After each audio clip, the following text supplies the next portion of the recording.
Welcome back to another video. This one's just a quick one, not F100 related, but still garage related. A couple of weeks ago I was going to get a smaller air compressor tank tested for pressure. I've had it for quite a while and I was only ever had it up to 80 psi, but I wanted it up to hold a bit more air pressure. So I rang a tank testing place and started chatting to the bloke, and he said instead of getting a tank tested that he would give me his old air compressor.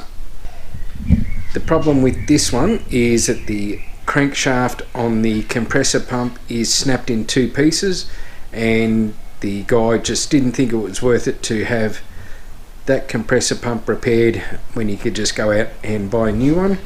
So he basically said I could have this one for free. It's a Ingersoll Rand air compressor.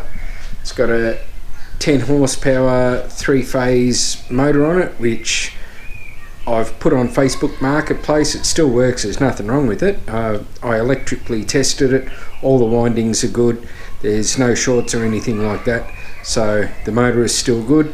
But yeah, that is just going to scrap. So I will start the teardown of this. It's already sort of basically half torn down, as you can see. That's the compressor pump there. The crankshaft is definitely broken, so I'll start the teardown.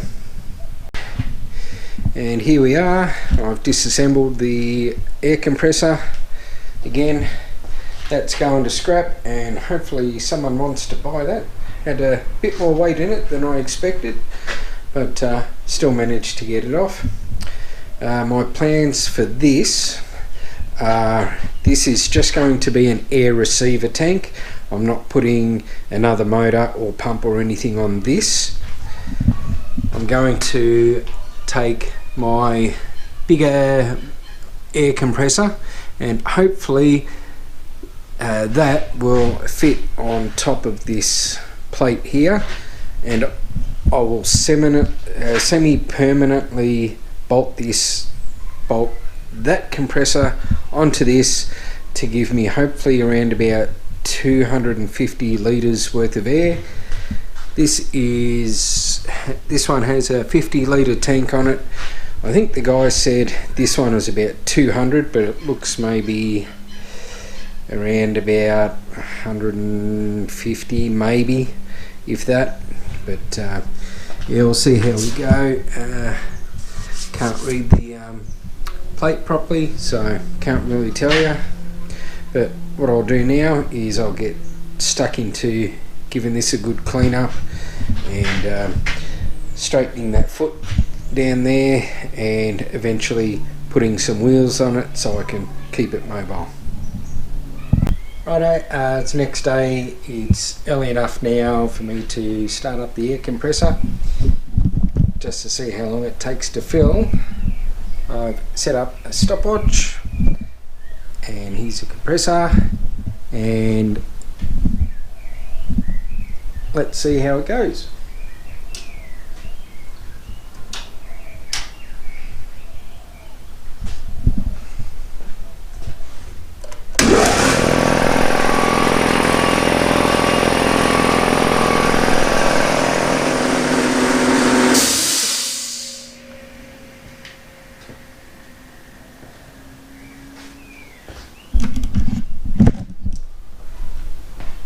Well, it took about 5.5 minutes. This gauge reads 125 psi, and this one reads 120-ish, 110.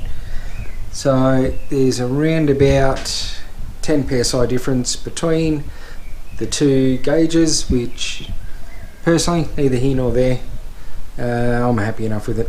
So I have noticed I will do another modification a little bit down the track, if I just want to use this compressor, for example, to blow up a tyre or something like that, and I don't want to wait 5 minutes for this tank to fill up as well, I'm going to put in an isolating tap just here, so only this one fills up and not that one if I don't need it. And if I do need it, just open up the tap on this line and fill both of the tanks.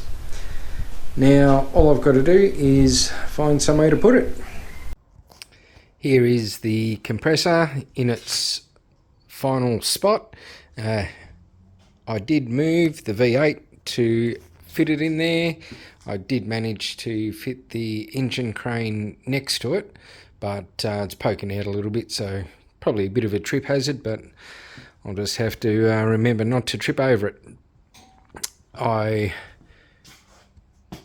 semi-permanently fitted my hose reel as well, just a couple of brackets on the wall with a bit of jack chain holding it upright.